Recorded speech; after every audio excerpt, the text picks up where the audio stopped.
You know, not really. I mean, just biggest thing is we got to protect the quarterback. You know, obviously the mistakes. I mean, you take away the hits on the quarterback that led to negative plays on offense.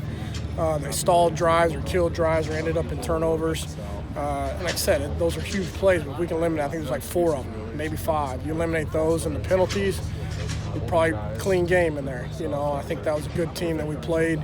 But, you know, we knew what we were going to get on tape, and, you know, there was those situations on third down we really had to rise to the occasion, and I thought that was a really good package that they had, but we needed to step up in that moment and do what we needed to do on our part for the team. And if we'd have done that, I think we'd have finished some of those drives and scored more points. What did you tell Jonah after that game? Jonah's good. Jonah just needs to keep fighting and playing. Like I said, he's a freshman. He's a young player. He's playing in a good conference versus really good people. He's going to be a great player. He shows up every day, works extremely hard, and I have the utmost confidence in him. And like I said, as he continues to improve and develop himself, he's going to be a great player here. What's your plan with Jalen and Jonah going forward? Well, it's just play the best one, who's playing the best at the time. We've kind of done that earlier in the year. You know, Jonah had a rough game against Washington State. Jalen came and played well. And then, you know, Jonah comes back the next game and has his best game against Oregon State and Colorado, you know. And so, you know, at the time, I guess you just ride the hand hot a little bit. And Jalen went in there and did a really good job. Thought he pass protected well, did a better job on the edge. Needs to improve in the run game, which was critical for us to get back in that game the other night. And so, you know, like I said, we got some depth there, so we just got to make sure we're playing the right one at the right time. What's the big challenge that Jonah, between now and next year, to get up to that level where he needs to be? You know, I think he just needs to get older and play. It's one of those things. I mean, it's a huge adjustment, you know, coming into this league, you know. And like I said, he's a good player and he's getting better. I think some confidence, you know, as he continues to have success will help. Obviously, as he grows and continues to get bigger and stronger, that will help. So, like I said, he just needs to stay the course. He's going to be a great player. He puts in the time, he cares, he does everything right, and like I said, he's going to be just fine. What mental toll have the struggles taken on him?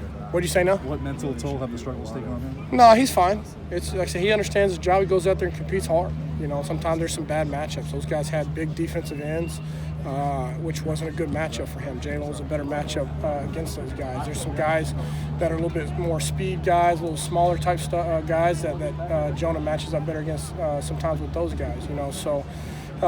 It was just one of those things. I knew going in, like I said, if early he didn't have success, we need to go with Jalen just based on their personnel. We saw Jonah take some guard reps. Is he more suited for that position in the long run? Could be. You never know. I think, like I said, depending on who you have in depth and who steps up, I think Jonah, quite honestly, could be one of the best centers ever play. You know, I mean, not say play, but be one of the better centers in college football. I think, like I said, I say it all the time, he's probably the smartest kid I've ever coached. I think he could develop in that position and be unbelievable at it. So you never know. Like I said, I think the kid's going to be a great player. He's doing really well as a freshman right now. Is he playing the best he's ever going to play at SC? No, not right now he's not. But at some point 4 years down the road, he's going to be pretty special. And like I said, he has the ability to go up and down the line, which is really hard to do. There's only been a handful of guys I've ever been a part of that have been able to do that, and he's one of them. Just to clarify, because I missed the beginning of what you said, yeah. Is the hope to decide by the end of the week between Jalen and Jonah, or is it? Yeah, we'll see how practice goes. We got 2 more practices out here to see how they compete, you know, and at the end of the day, we're going to go out and put the one that wants to work the hardest and compete the hardest. What do you think has led to the red zone issues this summer? Well, just negative plays. We do really well getting down there. I mean, our yards per play, our yards, all that stuff's really good, but, you know, on the 9th of the day, it was our fault. I mean, we get down there and we give up we get right down second drive of the game. We go inside the 15. We give up a sack right away.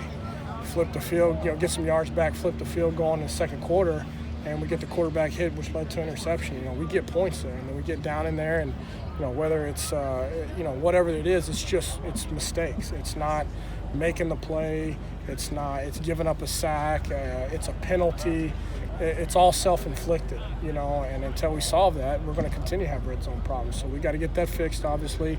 Like I said, we're moving the ball real well. We're just not finishing, and that's kind of been the whole, you know, story of our offense this year. It's just not finishing it. We finish drives like we have the capabilities of moving the ball and doing. There's no telling. We're almost leading the conference pretty much in everything except points. And if we've done that, we'd probably be doing that as well. Let's do one more here. What's impressed you about Keontae, and what was he been able to do just to get that run game going, especially in this last game? I think he's just coming into his own. You know, like I said, I think he's getting more comfortable in our offense and how we're running the football. I thought yesterday was his best, or last week was his best game by far. He, like I said, I mean, he made us look a lot better than I thought we actually played, which obviously helps us a bunch up front when he can do that. But like I said, I think he's gaining confidence. I think that he's fresh. I think it helps having those other two guys that are really quality players behind him that can spell him. But the more reps he's getting, the better he's got. And like I said, he's doing a really good job. I thought he played really well. I thought it was the best game the other night.